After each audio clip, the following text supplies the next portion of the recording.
waaw léegi ci gaz bi. rapidement rek. li am ci or bi. moo am ci gaz bi. gazu Saint-Louis bi.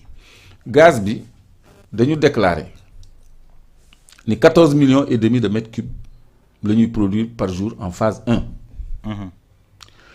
léegi or bi tamit dañu déclarer ni Masato 1 gramme 20 mooy teneur bi alors que Kerekunda mi nga xam ni dafa yaraax 6 grammes 90 mooy teneur bi léegi boo demee ci gisement GTA Grande Tortue mooy gaz bi ñu séq ak Mauritanie xam naa internautes yi dinañu réer moo tax ma bëggoon ko def ñaari émission gaz bi ñu séq ak Mauritanie yanko ba waneel ma ko. GTA dafa nekk en eau profonde parce que tête de puits yi liy ngàcc gaz bi. Gold mine in the country. ci biir géej gi lañ ko def ci suufu géej foofu nag géej bi muy xóotaay bu jege ñetti kilomètres parce que 2850 kilomètres mètres plutôt de profondeur la. loolu c'est presque 3000 mètres de profondeur. léegi ci suuf si foofu par 3000 mètres de fond la ñu lal ay appareils yu ñu tuddee sapin de Noël du lii Yankhoba. du lii Yankhoba. lii benn voile béton la boo xam ne Eiffage moo ko def ak SAIPEM pour mu nekk brise-lames pour unité bii di exploiter gaz bi bañ a am ay yëngu-yëngu mu nekk en eau calme mu dal. mooy ceinture bi waaw léegi lii. fii lañ ko defee donc fii laa doon ñëw 2850 mètres de profondeur la tête de puits yi nekk léegi tête de puits yooyu ñooy ŋàcc gaz bi dafa lalu donc ci suuf. mais puits bi ci forage bi ci boppam demaat na encore 3000 mètres ci biir suufu géej bi donc boo ko totalee dina romb 5000 mètres de profondeur. au-delà de lii. au-delà de lii 2800 mètres yi pour jot suuf si rek la. mais boo jotee suuf si da ngay gas. pétrole bi nekkul ci kaw suuf si. mu ngi ci au-delà de 2000 mètres de profondeur ci biir suufu géej bi encore. donc li ñu gas au total dafay ëpp 5000 mètres donc day ëpp 5 kilomètres du caaxaan. léegi ci suuf nag ñu lal fa ay tête de puits ñuy wax sapin de Noël yanq bu ñëwee ci image 1 bi lii mooy tête de puits c'est dommage que du ma mën a jóg illustrer ko mais même bu son bi jàllul sax xaaral ma wane ko ma wane ko quand même ci image bi lii ak lii ñaari tête de puits la lii bokk ci bii la ak bii ak bii muy 4. 1 2 3 4 têtes de puits moo nekk foofu. D'accord. léegi tête de puits yi wàññil zoom bi Yankhoba wàññil zoom bi ñu mën a lire tuuti tête de puits bi. moom la ñuy wax SPS système sous-marin de production baax na c'est bon. Système sous-marin de production. Installé par BP à ce jour. Voilà nee na BP. Système d'exploitation sous-marin bi gën a xóot ci àddina bu mu installé mooy bi mu installé Ndar. BP c'est une société. société européenne la société britannique mooy British Petroleum xam naa internautes yi nga yewee ne loolu. mais xam naa ni xam nga ko. voilà donc pour internautes yi BP. ay anglais lañu British Petroleum mooy BP. donc ñoom ñoo installé les têtes de puits mais Cosmos moo def lu ëpp ci liggéey yi nag donc tête de puits bu nekk na nga ñëw ci image 1 Yankhoba image 1 mooy puits en mer profonde yi ngeen di gis ne le mooy image 1 bi. mooy puits sous-marin image 1. fii 1. waaw waneel ma boobu. waaw boobu loolu mooy tête de puits lii mooy ngàcc gaz voilà lii mooy ngàcc gaz bi. waneel ma ko coro waneel ma ko. taxawal foofu rek. voilà bii mooy ngàcc gaz bi boobooy tête de puits léegi tête de puits bu nekk 200 millions. de pieds cubes de gaz. andil chiffre bi lay produire. yëgalal tuuti ñu gis chiffre bi yëgalal tuuti yëgalal encore tuuti rek. léegi voilà c'est bon léegi chaque puits attends c'est bon chaque puits mu ngi génnee 200 millions de pieds cubes M bi million. standard S bi mooy standard cubic feet par jour standard cubique fit. mooy pied cube rek.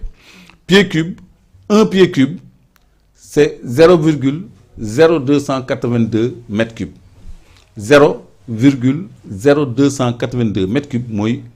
mooy waaw. unité de mesure. mooy un pied cube.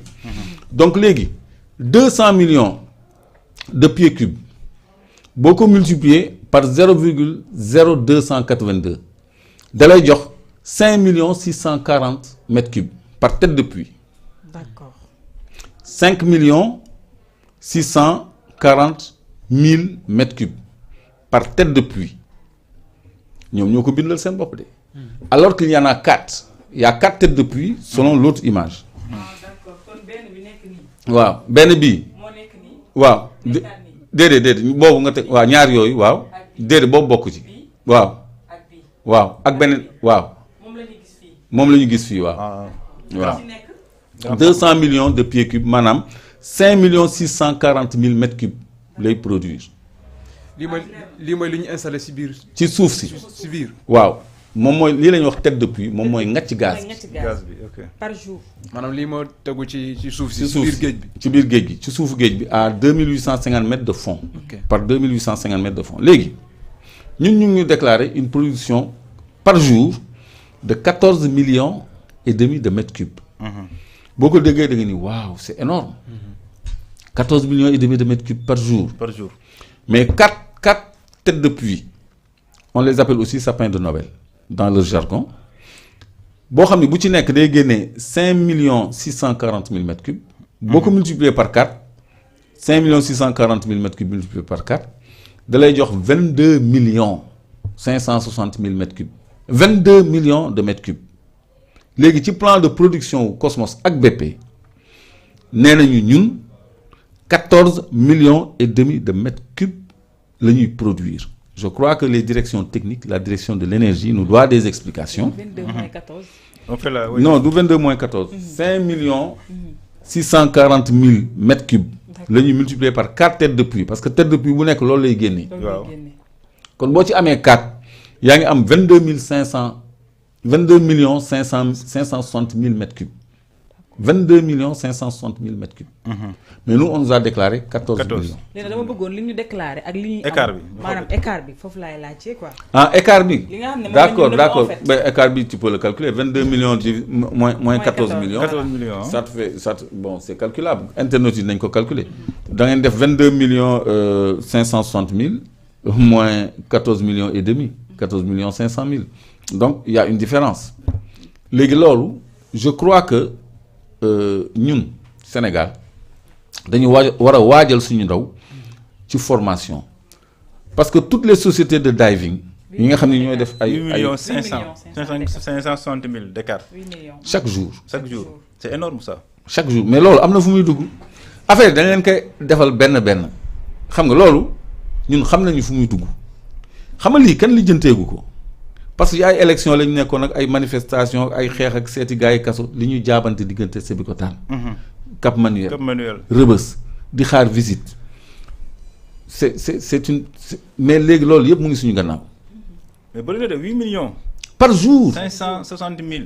mais c'est l'affaire Petro-Tim ba léegi par jour ce bloc là c'est les décrets 2012 596 plutôt et 2012 597 en date du 19 juin 2012. bi ñu jox Franck Timis ak Aliou Sall te IGE ni woon nañu rapporter ñaari décret Macky Sall yooyu parce que baaxul dafa violer suñu code pétrolier on l'avait dit ici on le démontrera autant de fois que nécessaire bloc boobu moo am problème yi donc différence boobu ñun dinañ leen wax fu mu dugg après mais dañ leen di constater loolu. ba pare.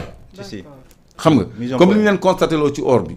diggante Kérékounda ak Massatou moom lañ leen di constater loolu diggante le plan de production soumis à l'État du Sénégal et à l'État mauritanien de 14 millions et demi de mètres cubes par jour qui correspondent à 2 500 000 tonnes par an que c'est pas conforme au début de production des 4 têtes de puits réunies. parce que bu ñu jëloon 2 têtes de puits bu ci nekk 5 millions et quelques du ak 14 millions. day nekk ay 11 millions. c'est pas rond. bu ñu jëloon 3 têtes de puits day romb 14 millions day doon 16 millions et quelques. alors quand on considère les 4 têtes de puits qui sont matérialisées ici on est à 22 millions 500 560 000. 14 millions. Donc léegi loolu je crois que man damay indiquer ay piste rek. parce que am na loo xam ne fi muy dugg différence bi xam nga duñ ko wax fii ci plateau bi. waaw mais on fait juste constater une différence et une nécessité d'investigation dans ce sens. parce que ñu ngi waaj a dugg nag en phase d'exploitation te balaa ñu ciy jëm. dafay leer nañ. si l'on sait qu'en phase 2 on va multiplier la production par 4. En phase 2. En phase 2 la production sera multipliée par 4. Parce qu'on passera à 10 millions de tonnes en lieu et place de 2 500 000 tonnes. Donc c'est multiplié par 4 pratiquement. moo tax léegi la ñu war a lijjanti problème bi donc je crois que périodiquement parce que jeudi ba jeudi dafay sori comme ni mu leen ko diggee woon de temps en temps dañ leen projeter un faisceau de lumière dans les ténèbres liées aux ressources naturelles à la gestion de nos ressources naturelles et ñu xam vraiment lan moo ci nekk dëgg. donc mesure conservatoire fii du mesure conservatoire maa ngi doon embrayer dans la formation. parce que tout ce qui est travaux sous-marins ay sociétés étrangères ñoo koy def donc ñun war nañu am une ingénierie sous-marine dans nos écoles on doit former des gens dans le génie sous-marin. ñu mën a intervenir en eau profonde. Pour réparer, pour quantifier, pour paramétrer ces instruments de mesure. Parce que pour paramétrer une tête de puits à presque 3 km de profondeur, il faut des moyens techniques et des capacités professionnelles avérées. Parce que c'est surpressurisé, 3 km de profondeur. Il faut des équipements spéciaux, il faut des hommes aguerris, ay ingénieurs yoo xam ni loolu la ñuy jàng am ci exercice am ci entraînement bu doy nga xam ni doo dem louer Subsea 7 wala Petrodive ay compagnie étrangère sociétés yooyu ñoo nekk fii di def travaux parce que yi c'est du matériel qui se maintient aussi. Maintenance sous-marine boobu en eau profonde yow il faut nga am ñu ko mën a def. À Sabodala on a vu des Sénégalais dans les Goldorum et j'ai oublié Yankoba seetal ma directrice tàppel ma rek attends je vais ma dem régie te ñëw. D'accord ma dem régie te ñëw. alors loo gis ci xalaat bi déjà li mu calculé mu ngi toll ci 22 millions et quelques ah. mu ñëw ñu déclaré 14 millions ci li ñu war a am ci gaz bi par jour ñu gis écart 8 millions. loolu fan la war a dugg. en tout cas li mu doon wax am na solo même bu fekkee ne ñun mënuñu def liggéey yi nga xamante ne ñoom la ñuy def en eau profonde mais nañu am nit yoo xamante ne c'est des personnes qui sont formées ñoo xamante ne mën nañu def contrôle bi même bu fekkee ne ñun mënuñoo dem foofu mais li nga xamante ne moom la ñuy génnee ñu mën a xam exactement fan lay dugg parce que lii nii ñu déclaré la 14 millions alors que 22 millions la ñu fay exploité bu fekkee ne des gens bu fekkee ne du ay nit comme les cléraux qui sont des gens des personnes qui sont informées ñun duñ mën a xam te mu ngi ko doon wax sànq léegi nii xam nga loolu noonu nekkul loo xamante ne da ngay toog nii da koy wax